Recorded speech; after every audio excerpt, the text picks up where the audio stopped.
While nothing has been decided over the last 7 days, it's the calm before the storm, just 5 weeks to go.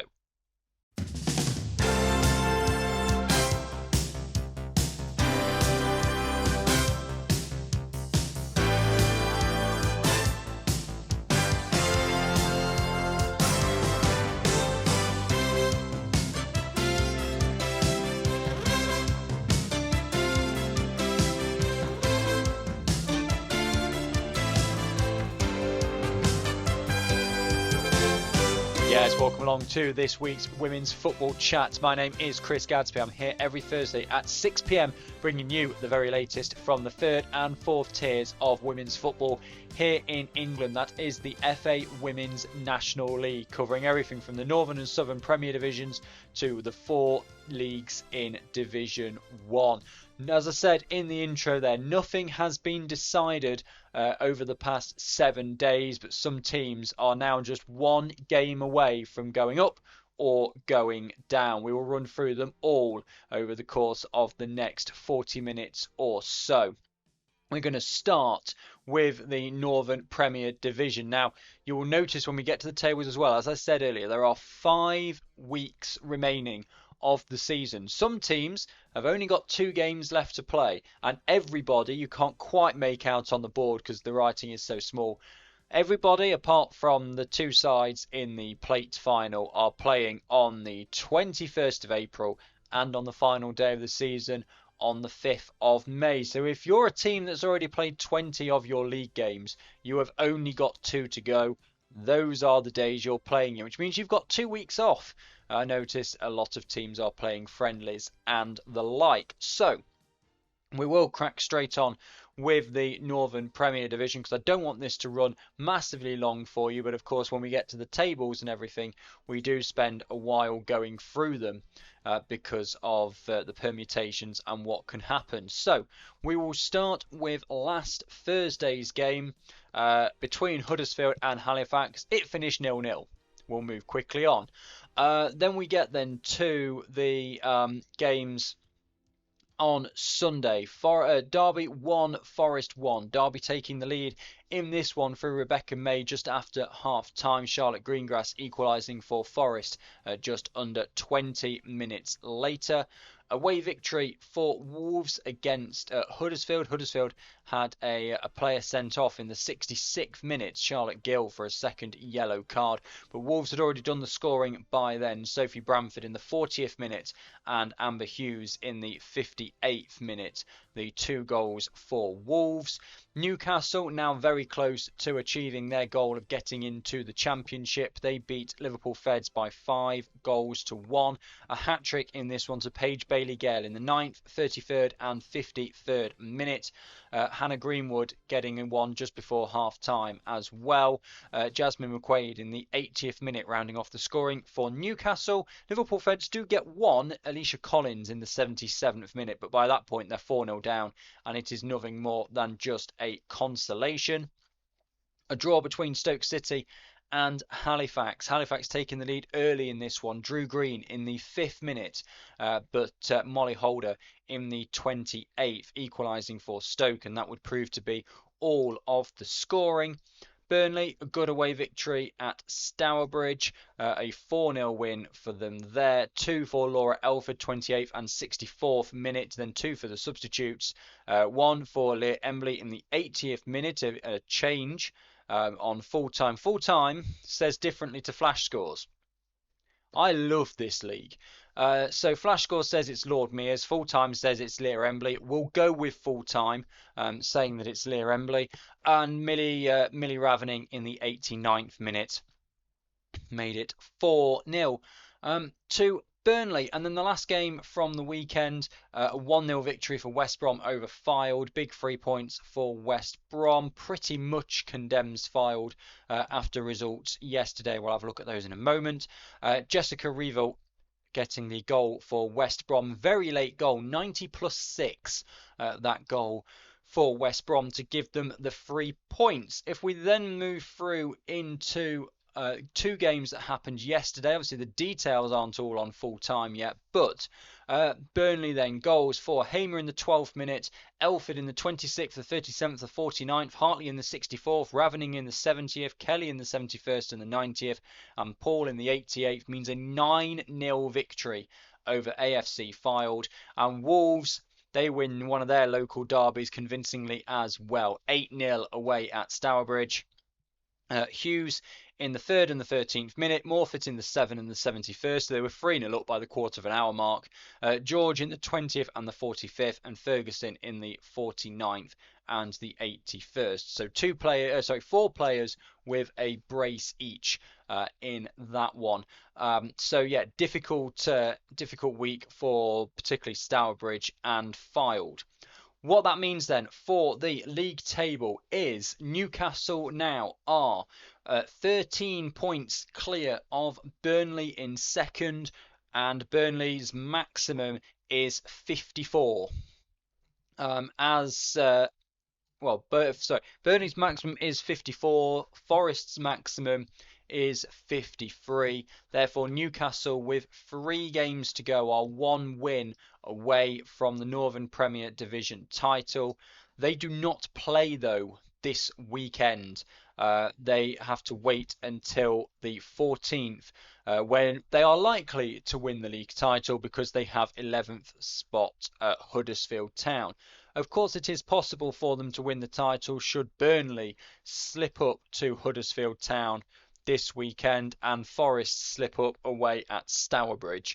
But given that they are both playing teams in the bottom 3, I think it's likely that Newcastle will have to wait another week for that to be confirmed.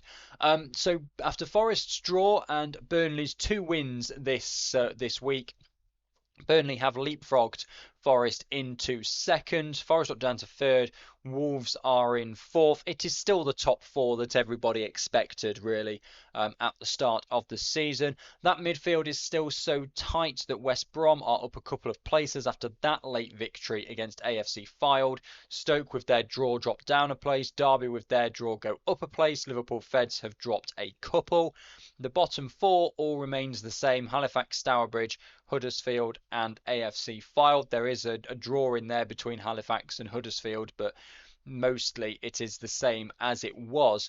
So Fylde not yet relegated. However, they are 12 points away from safety with 4 games to go. They must win them all and hope the goal difference goes their way.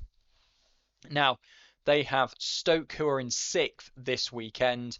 Then they have Wolves, who are in 4th. Their final 2 are against Huddersfield and Halifax, but you sense that it may be too late by that point. Huddersfield, they have 5 games to go and they are 7 points away from safety. However, they have Burnley, Forest and Newcastle as their next 3 games. So the top 3 Huddersfield have got to face in the next 3 games. Burnley this weekend, then Forest in midweek. So chances are they will probably still be 7 away from safety with 3 games to go. Now, that means they won't be down by next week unless Stourbridge end up beating Forest. So we'll just have to see what happens over the course of the weekend. But it seems as though Fylde will be down come next week. That would be kind of an estimation because they are going to have to go to Stoke and win if they are to survive for another week. But Huddersfield, it looks as though they will hang on for a couple of weeks more. But given the games they have got left to play, it seems unlikely that they are going to get enough points to catch up to Stourbridge. So I feel in the Northern Premier Division, we know that Newcastle are going to win the league, and I sense we know the 2 sides that are going to end up in Tier 4. The interesting thing there will be, of course, with Fylde and Huddersfield both being relatively northern-based sides, what then happens in Tier 4? Are one of them going to be in the Midlands? That would be an interesting discussion to have. If I have a look at the map of teams in the league this current year, um, it's an interesting one because you've got so many teams who are, the teams in the north, Huddersfield are further north than teams in the Northern Division already. The team most the most southern based side in the north at the moment is Barnsley. And Stockport are another option there. But you've got two teams that are going to have to go in the north, so somebody's going to have to move laterally, you would think. And that's going to be an interesting discussion to have as well. There's going to be quite a bit of lateral movement because the women's championship as well is looking as though two southern based sides are going to come down. Haven't had another check of it, I'll be honest, since the games at the weekend. So if we have a look at that now, because that will obviously also affect tier 3 with the women's championship, because there are, 2 or 3 games to go now for these sides, and Watford have to win all 3 of their remaining games to overtake Durham. Watford have got Charlton, Blackburn, and Reading. Well, Charlton are in 4th, Blackburn are in 7th, Reading are in 10th. Probably unlikely they're going to win all of those. Lewis only have 2 remaining. They've got to win both of those to overtake Durham. They've got Crystal Palace, who are in 2nd, London City Lionesses, who are in 8th. It seems almost certain. We have got to wait a couple of weeks for those games, though.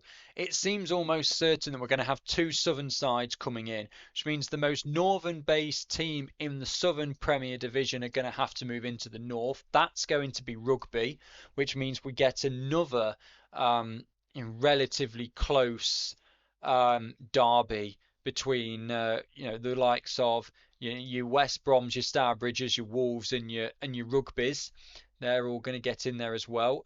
Stoke, Derby, and Nottingham, they're all quite teams that are quite close together. So, going to be plenty of short trips next season as it is at the moment. But yeah, it looks as though we know the sides that are going to come down. Of course, it depends then as well as the exact location of the teams coming up. So it's going to be plenty to kind of get your head around, and where there may well be some lateral movement next season. Let's have a look at the southern results. Now, the North was the only league where we've had to put the results onto 2 pages. So, Southern Premier Division, Billericay Town 0, Oxford United 2. A good result for Oxford, again. Lacey J. Liggett in the 15th minute, Shauna Jenkins in the 79th there. Hashtag United 3 at Cardiff City 1. Hashtag had to win this to keep the title race alive, and they did. They took the lead just before half time.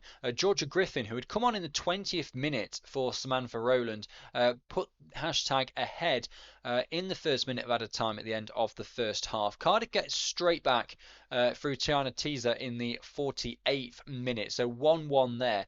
But what really scuppered Cardiff was a sending off for Chloe Lloyd. 2 cards, 8 minutes apart. Then she was sent off 10 minutes into the second half. That was just after Sophie Bajent had put hashtag United back in front as well. Macy Nichols then getting their third in the 68th minute. So Cardiff, losing that one. They have done enough, we've established already, in order to stay in the division for another year. Of course, they've got that name change, rebrand, new sponsor coming in next year, so they'll be an interesting one to watch in the 24-25 season. London Bees 1, Plymouth Argyle 2. Goal in this one for London Bees to Lauren Cullum in the 18th minute. She then got sent off, but there isn't a time on that. But Plymouth Argyle then turning it around in the second half. Charlotte Whitmore in the 47th and Ellie Sara in the 78th minute meant that Plymouth take the 3 points. A goalless draw in the late kickoff between Milton Keynes Dons and Portsmouth. Sorry, not a late kick. Oh, it was supposed. Well, it turned into a late kickoff. It was 5:30, even though it's down as 2 o'clock on full time. Rugby Borough 1, Ipswich Town 0. Jessica Camwell with the only goal in that one for Rugby Borough, 78 minutes in. And then Chatham Town against Cheltenham Town, that a 2:30 start. Emily Allen in the 5th minute, Phoebe Paul in the 8th minute. Cheltenham asserting their dominance early on the road. Phoebe Paul then getting another one in the 77th minute, meaning that they take all 3 points. Southern Premier Division table then, no real need to look down towards the bottom because those two sides, of course, were relegated already. So the likes of Billericay Town, Plymouth, Cardiff don't need to worry about any of that. Portsmouth, though, missing the chance with that draw to really hammer home their advantage and go 8 points clear with just 9 on the table against #United. But you can see here the extent at which the Southern Prem has been able to get games on compared to the likes of the North. We have here 7 of the 12 teams having played 20 games. And as I said earlier, everyone is playing on the 21st of April and everybody's playing on the 5th of May. So for most of these teams, those are the only games they've got left. This weekend, in the Southern Premier Division, there are 2 games. The weekend after, there is 1 game. That is it. That is all there is. And then you have 2 full programs on the 21st and the 5th. So the Southern Premier Division is really not going to change a great deal between now and the 21st of April. What is going to happen, though, is that games are taking place involving Portsmouth and # chasing the top of the table. Portsmouth are playing this weekend. If they win that, they go 9 clear. # have 3 to play, but they would have to score, realistically, 20 in each of those games. One of them's against Ipswich. They're not scoring 20 in that. So Portsmouth, although in next week's show, even if they win, they're not going to have the C next to their name for champions. They are effectively going to be champions because there is no way that # United are going to make up 40, nearly 50 goals in the space of 3 games. So Portsmouth effectively 1 win away from promotion into the Championship for next season. As I said, we're looking likely that it's going to be 2 teams coming down into the south. Watford looks certain to be one of them. It's whether it's Lewis or Reading, really, that's going to be the other one. That means that Rugby, as the most northern-based side, will move into the Northern Premier Division, and who knows what the makeup of Tier 4 is going to be next year either. But that's the Southern Premier Division. Let's now go through then into Tier 4. And we'll start with Division 1 Midlands. We've got a couple of games from the week to go through as well. We'll start at the weekend. Notts County, huge victory for them at home to Leek Town. A hat-trick for Takia Burnett, 44th, 46th and 80th minute. And that comes after Leek Town took the lead through Katie Meyer in the 34th. Huge 3 points for Notts County in their fight against relegation. Sheffield 0, Northampton Town 3. Away win for Northampton Town here. Jade Bell with a couple, 35th and 66th minute. Lalia Chanel in the 61st minute with another one for Northampton. So convincing victory for them. A 3-0 win, but not quite as convincing a victory as for Sporting Cowser against Lincoln City. 7-1 Sporting Cowser winning this one. Laura Smith in the 13th minute. We've got Maja Sismakawak in the 43rd and the 84th. Isabel Austin Short in the 88th. Then we've got 2 for Ania Demon that don't have a time on them, and 1 for Hannah Sparks that doesn't have a time on it. Lincoln's only goal coming to Jemima Footit in the 31st minute, but a very convincing win for Sporting. Sutton Coldfield Town 2, Loughborough Lightning 3. A kind of back and forth affair, this one, that Loughborough end up getting the better of. Lois Jeffries had put Sutton Coldfield Town in front just 10 minutes in. Kaylee Hines equalised for Loughborough in the 33rd. Sutton Coldfield Town then fell behind when Hines got her second in the 41st minute, but that only lasted for a couple until Chloe Finn in the 43rd equalised for Sutton Coldfield Town. So 2-2 at the break. Jessica Collier getting the only goal in the second half, 10 minutes into it, and Loughborough win by 3 goals to 2. 7-goal thriller at Solihull Moors. They lose by 3 goals to 4 to Peterborough United. Goals in this one. Then again, what what Solihull say on their social media is different to what is on full time. This is why it is so frustrating. Just please make it match up, because I went and checked on the Twitter and didn't see anything in the way of a correction. But so goals in this one for Solihull Moors: 2 for Tiana Russell-Cartwright, 3rd and 14th minute, and 1 for Ridi Ruparella in the 34th minute is what full time says. Their Twitter says it's a hat trick for Russell Cartwright. Regardless, Solihull Moors, no points. Peterborough United then 1 for Ella Hilliard in the 25th minute, an own goal in the 64th, Keir Perkins in the 75th, and a very late winner, Frankie Pym, in the 96th minute. Means Peterborough get all 3 points. Leafield Athletic, big win for them away at Solihull Moors as well, winning by 3 goals to 2. Solihull Moors, they lost to Notts County earlier on in the year as well. They seem to struggle against these teams towards the bottom. But Leafield Athletic then 38th, 81st, 90 plus 2 goals there for McCann Lloyd, Grace Godwin and Evangeline Gallup. Goals for Solihull Moors coming to Russell Cartwright in the 12th minute and to Bethany Gallagher in the 44th. So good big 3 points for Leafield Athletic. And then last night, a 6-1 victory for Loughborough Lightning away at Notts County. 2 for Jade Arbour, 19th and 53rd minute. 2 for Powell, 34th and 45 plus 1. 1 for Delgan in the 55th and 1 for Jerowicki in the 74th. Notts County's only goal coming to Emery in the 68th minute. So a big win, 2 big wins really for Loughborough Lightning. What that means for the Midlands table as the season nears its conclusion is that Loughborough are back on top. With 2 games to go, they are 2 points clear of Sporting Cowser. We'll look at the top first. So Peterborough United, their max is 49. They're unlikely to cause Loughborough to lose all their games, and Sporting to lose all their games, and Boldmere to lose all their games. And they'd have to overturn a massive goal difference. Anyway, Peterborough out of it.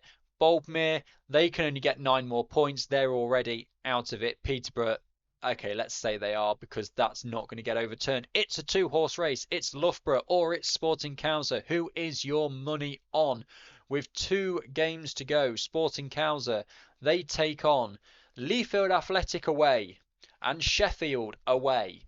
So 2 away games, but both teams in the bottom 2. Loughborough Lightning have marginally the more difficult run-in.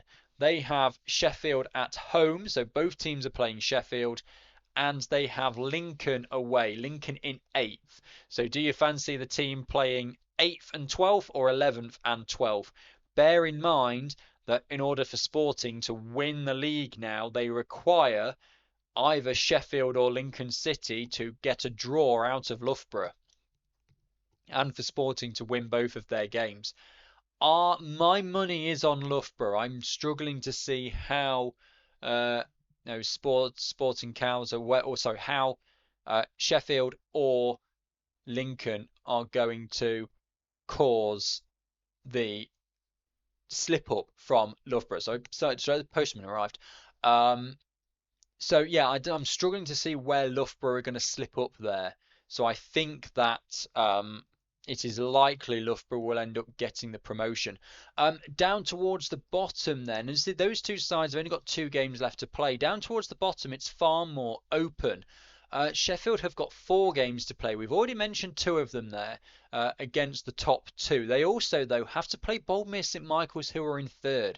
So Sheffield are 6 points away from safety, but they've got to play the top 3. The other game, which is happening tonight actually, is against Leek Town.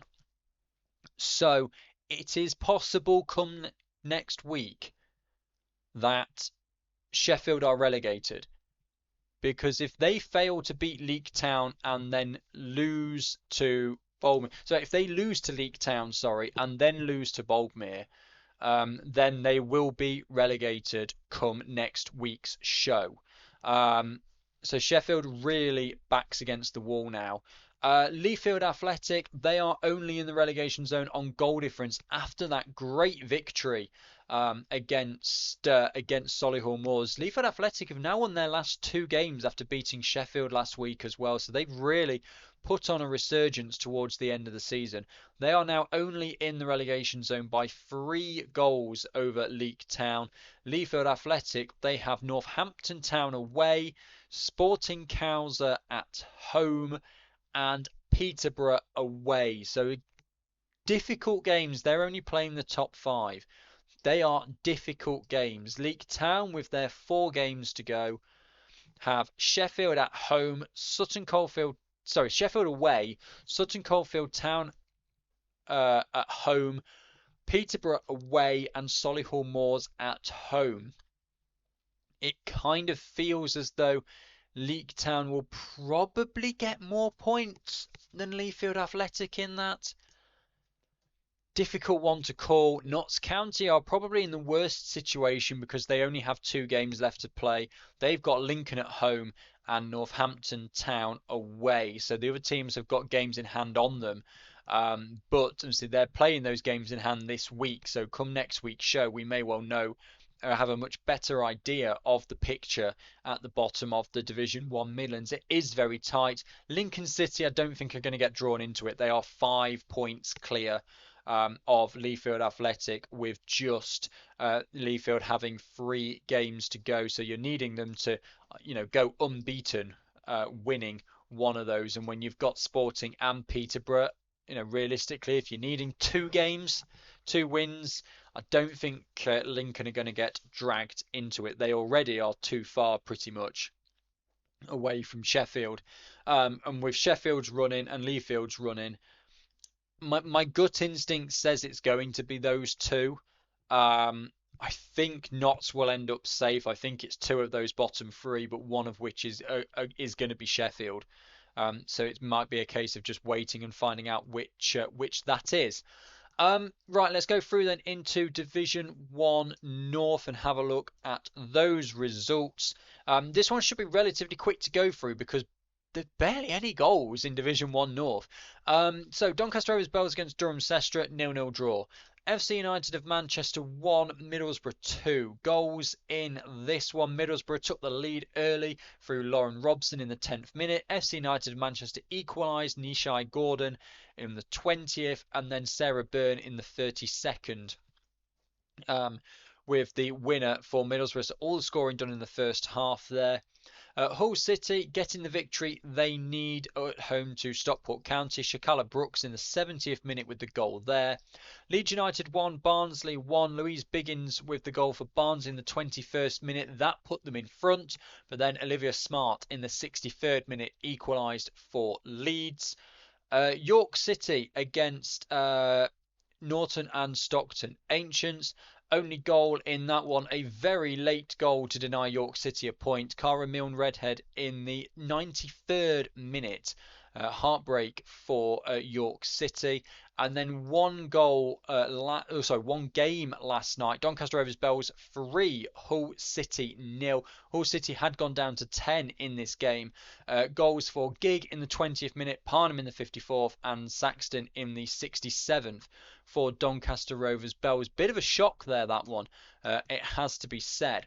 What that means then is it is still advantage Hull, but it is not as comfortable an advantage as they perhaps had earlier on. They are still just 2 points behind, and now they only have 2 games in hand. They missed the chance last night to go clear at the top of the Division 1 North table. So the only movement in Division 1 North, Norton Stockton Ancients with that victory over York go above Chorley into 8th spot. So at the top then, it is now realistically a 2-horse race.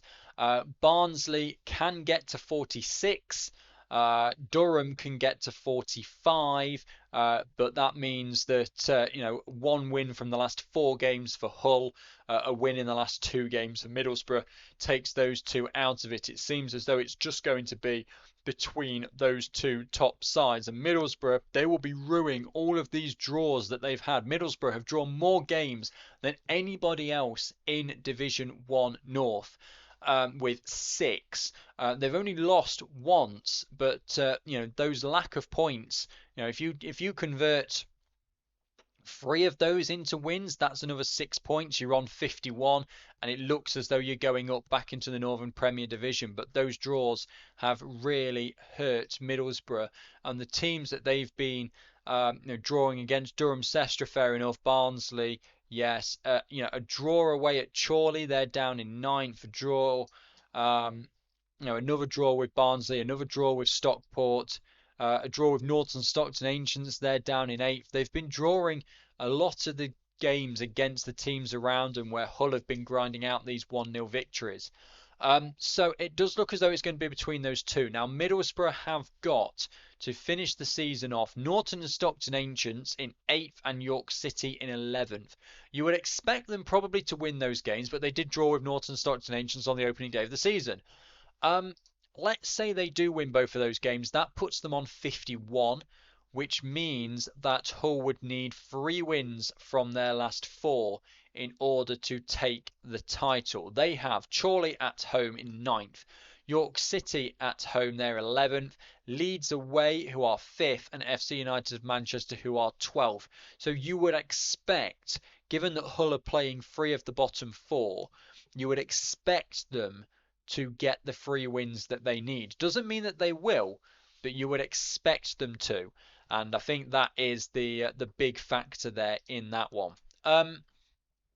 So that's the situation at the top. The situation at the bottom is FC United of Manchester are 5 points away from safety with 3 games to go. And they have got 2 home games, but they're against Leeds and Hull. And they've got an away game to Doncaster Rovers Bells. Going to be very difficult, I feel, for FC United of Manchester to get themselves out of that hole they are in. What is more interesting is which one of Chester Street Town and York City end up going down. I don't think Chorley are going to get dragged into it.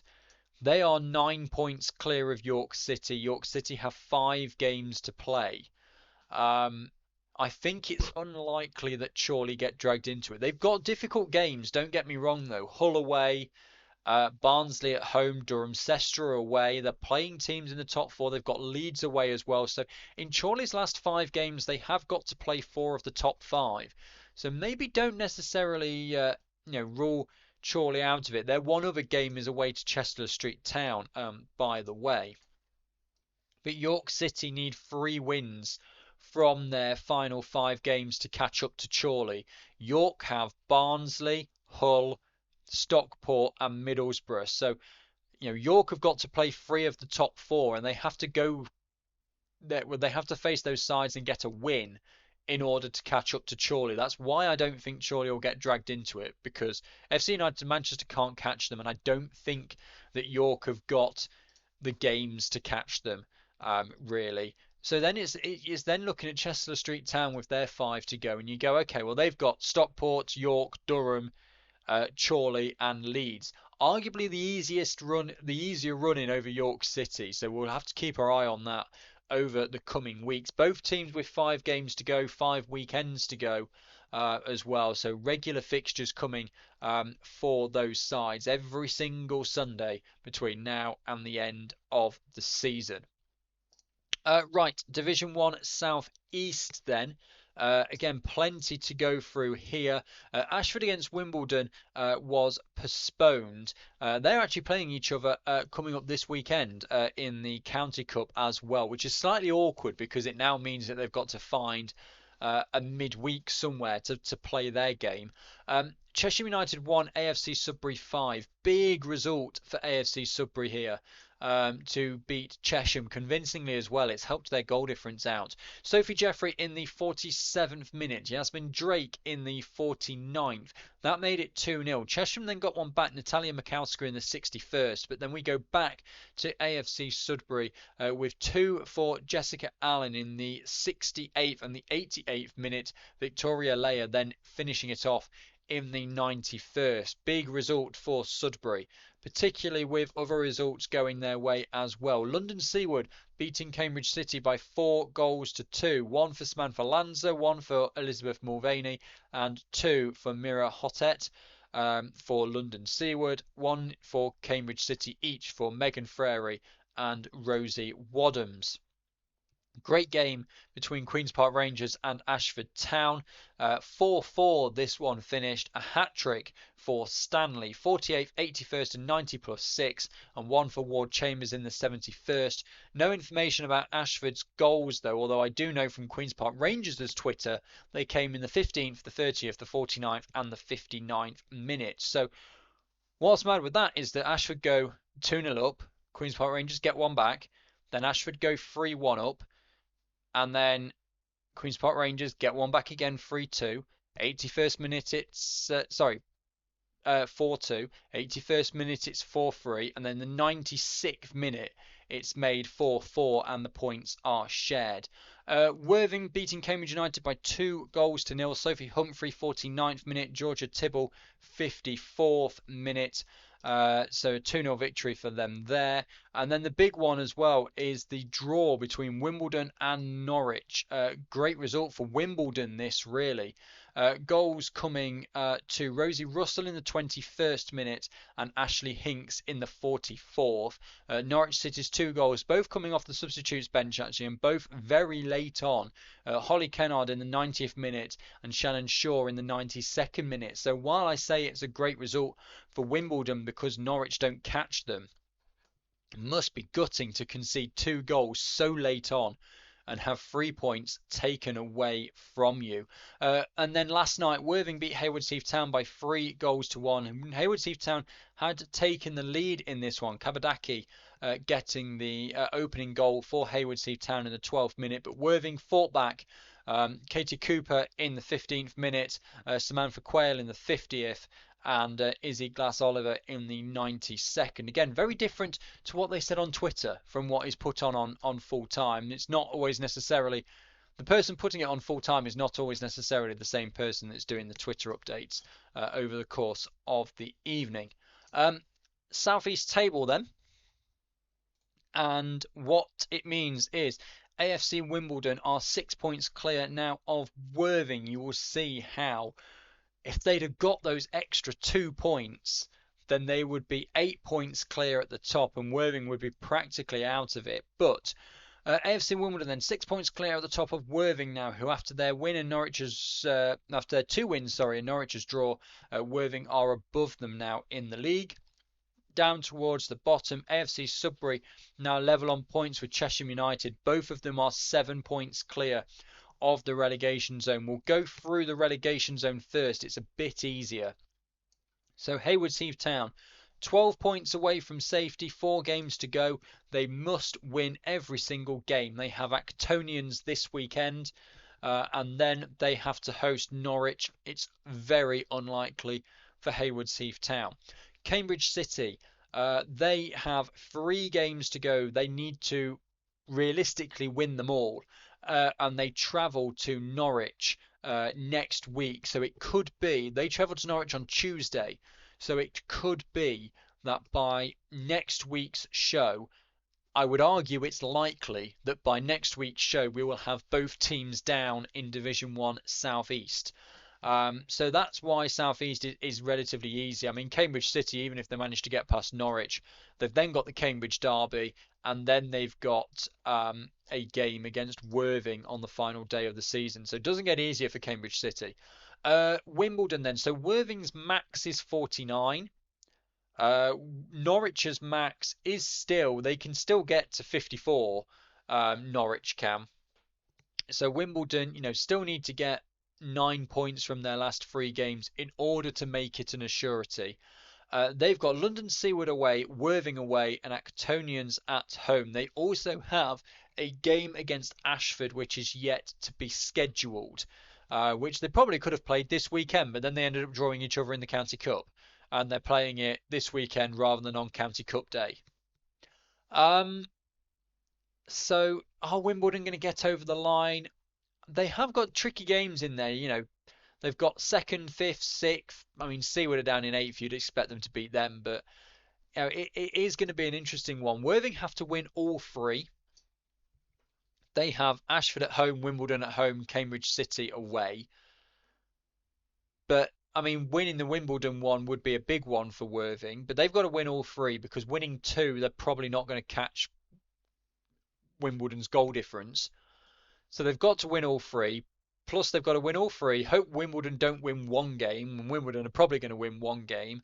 And if they do win one game, they've got to overturn like a 30 goal difference. Worthing aren't going to do it, but what a first season they're having in Division 1 South East. Norwich City, they've got 6 games left to go, so they've got a lot of teams to play. They've got Cambridge United 7th, Cambridge City 11th, Haywards Heath Town 12th, Sudbury in 9th, Chesham in 10th, and Ashford in 6th. So they've only got teams in the bottom half of the table. They could easily win all 6 of those games. It's very plausible that they win all 6 of those games and get themselves to 54, which does then put the pressure on Wimbledon that they have to get 9 points from their last 4 games. So Wimbledon very much have the advantage, but it's not a certainty by any stretch of the imagination. Of course, then, as I said, because it's very likely next week that we'll have the 2 teams that are down, expect that the top of Division 1 Southeast is where all the action is going to be over the next few weeks. Right, finally then we'll have a look at Division 1 Southwest. Move myself back over there. We'll have a look at Division 1 Southwest. Couple of games ended up being off. Portishead, Bridgewater, Southampton Women's Bournemouth ended up not happening. So Bridgewater United 3, I've lost it. There it is. Southampton Women 0. Goals in this one to Ellie Bishop in the 23rd minute, Ellie Bell in the 32nd, and Chloe Snook in the 42nd. Bournemouth big 7-0 winners away at Portishead Town. They come to Molly Clark in the 5th minute, then Kenny Thompson in the 8th, Chloe Gilroy in the 22nd, and then 4th Erin Bloomfield 59, 66, 76, and 87. An unsurprising big victory for Exeter City away at Chelsea. Chelsea finished this game with 9. They had Millie Delamont sent off in the 26th minute. Exeter were 1, 2, 3, 4-0 up at this point when Chelsea go down to 10. They also had Emily Gard sent off for 2 yellow cards, and she only came on in the 70th minute. But Chelsea finish with 9 then. So goals for Exeter City to Sarah Stacey in the 6th, the 58th, and the 70th. To Connie Pengelly in the 16th and the 30th. Jenna Markham in the 20th and the 52nd. Sophie Gillies in the 25th. Zoe Cunningham in the 38th. Matilda Franchi in the 42nd. And Lemony Goldstone in the 90th minute. Convincing victory for Exeter as we expected. Then we go to a late goal for Moneyfields. Carolina Aya Taylor in the 71st minute, giving them the 1-0 away win against Swindon. And then Torquay 2, Maidenhead 3. Very, very late goals for Maidenhead. 2 for Torquay coming to Anthea Captain and Caitlin McCain. No idea on times on those. Maidenhead United an own goal in the 22nd minute. And then 2 late ones. Jade Hockey in the 84th and Trinity Esprit in the 85th. Maidenhead took all 3 points away with them from Torquay. Division 1 Southwest table, the only movement is in the middle of the pack then, with Bridgewater United jumping above Keynsham and Abingdon. But at the top then, Exeter City are still 8 points clear of Bournemouth with Bournemouth having 2 games in hand. It remains the same. Bournemouth if they win all of their games between now and the end of the season, will go up because they have Exeter on final day. Exeter know that if they win all their games between now and the end of the season, they will be the ones who go up. I still think it's going to come down to the final day between those two. It is now, and I think it was before. I'd have to just double check that. No, I think this is now exact confirmation. It is just between those two because Moneyfields can now only get to 48. And obviously there would have been a chance that had Exeter lost and what have you. Moneyfield's going to get to 48. Swindon can only get to 41. It is definitely those top two, although we've known that for a while. Down towards the bottom, then Chelsea are down. We already knew that. But Torquay find themselves now 3 points away from safety. That is because of that victory that Southampton women, sorry, not the victory that Southampton women had. They had that point obviously against Torquay not that long ago. There was postponements. Torquay lost. But yeah, a 3 point gap for Torquay now to make up 3 games to do so. They've got the better goal difference though, do Torquay. Bournemouth away. Let's kind of write that one off. Swindon at home is likely, you say they're not going to get it there either. That means they have to win that game against Portishead Town on the 21st. That is the way that Torquay stay in the division, is by beating Portishead Town on the 21st. Portishead Town have Exeter, probably going to lose that. They've got that game against Torquay. They've got a game against Bridgewater yet to be scheduled. The problem for Torquay is that Portishead Town play Chelsea on the final day. So you feel as though Torquay need to be 3 points clear of Portishead come the final day of the season. Now, if Torquay have to be 3 points clear of Portishead come the final day of the season, that means they have to go to Bournemouth and win. I don't think that's going to happen. So I don't think that Torquay are going to catch Portishead. So then you look at Southampton women. Southampton women's 2 against Moneyfields, 1 against Bournemouth, and then 1 against Maidenhead on the final day of the season. So if you take Portishead out of it, you're looking at Torquay against Southampton. Is it plausible that Southampton lose both of their games against Moneyfields and the one against Bournemouth? Yes, it probably is. Obviously, Torquay have also got Bournemouth. So then you're looking at, okay, well, if Torquay must win that game against Portishead because they've got second and third in their other 2 games, it means that Southampton women must lose everything. Now, even if they lose all 4 of their games by a goal to nil and Torquay beat Portishead by a goal to nil, that will be enough to swing the goal difference. The goal difference at the moment, Southampton women minus 22, Torquay minus 25. So Torquay, if you get that win, go to minus 24. Southampton women, if they lose all 4, will be at least minus 26. And then it relies on, do you lose by few enough goals for that goal difference to swing it? That's the question. Because with Portishead playing Chelsea on the final day, realistically you're going to put them on 17. And then Torquay have got to go to Bournemouth and win, and I can't see it happening. So it's very difficult for Torquay. My gut instinct says they will be the ones there come May, but we will have to wait and see. Right, fixtures. Very, very short programme of fixtures this week because, as I said there, you know, teams who have got only... Oh, sorry, I'm on Northern. Hang on, let me remove that. As I said, you've got very few...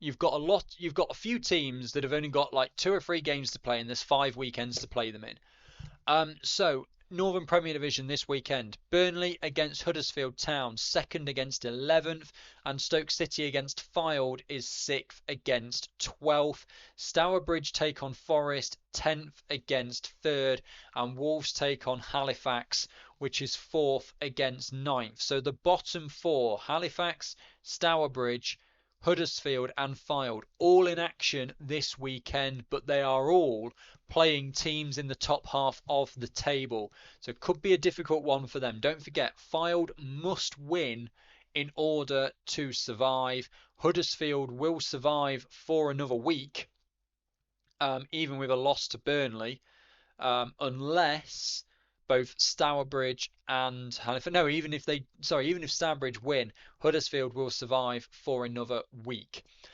Southern Premier Division, just the two games. Ipswich Town against Milton Keynes Dons, bit of a nothing game, 5th against 6th. Portsmouth against Plymouth Argyle, 1st against 9th. Said Portsmouth cannot win the Southern Premier Division this weekend, but they near as damn it can do, because they would go 9 points clear of #United with 9 available and a goal difference that is at least 41 better than #United. So Portsmouth will have one hand on the trophy come next week should they beat Plymouth Argyle. Division 1 Midlands, 4 games then. One tonight, Sheffield against Leek Town. Crucial game there at the bottom of Division 1 Midlands. As I said, if Leek Town win that game, they will go 3 points clear of the drop, and Sheffield will be 8 points away from safety with just 9 points left on offer. Then at the weekend, 3 games. Lincoln City against Peterborough United. A bit of a nothing game, but Lincoln are with an outside chance of being dragged into that scrap at the bottom. Northampton Town against Leafield Athletic, 5th against 11th, and Sheffield again at home to Boldmere St Michael's. If they lose both games this weekend, Sheffield will be down by the time we do next week's show. Division 1 North, 4 games, and again one tonight. FC United of Manchester against Leeds. FC United of Manchester cannot be down tonight if they lose that game to Leeds, but they could be down come next week, although that does rely on Chester Street Town getting realistically a point against Stockport County. Hull City will look to go top when they take on Chorley. That is because Middlesbrough are not playing, and York City take on Barnsley at the LNER Community Stadium. That is 11th against 4th. Going to be a difficult game for York City, that one. Division 1 South East, just 4 games, 3 at the weekend, 1 next Tuesday. Actonians against Haywards Heath Town. Actonians must win, don't forget, in order to stave off relegation. Cambridge United take on Norwich City. That is 7th against 3rd. And London Seaward take on Chesham United, 8th against 10th. Both of those, I mean, London Seaward are already safe next year. Chesham United with a win would make themselves safe next year. And then on Tuesday, Norwich City host Cambridge City. So Chesham United don't get the job done at the weekend. You sense that they will do so on Tuesday when Norwich are likely to beat Cambridge City. And then in South West, 1 game tonight, 4 in midweek, and then 1 next Wednesday. Southampton Women's against Moneyfields tonight. That is due for a pitch inspection. I will just check online for you now that is not has not already been put off.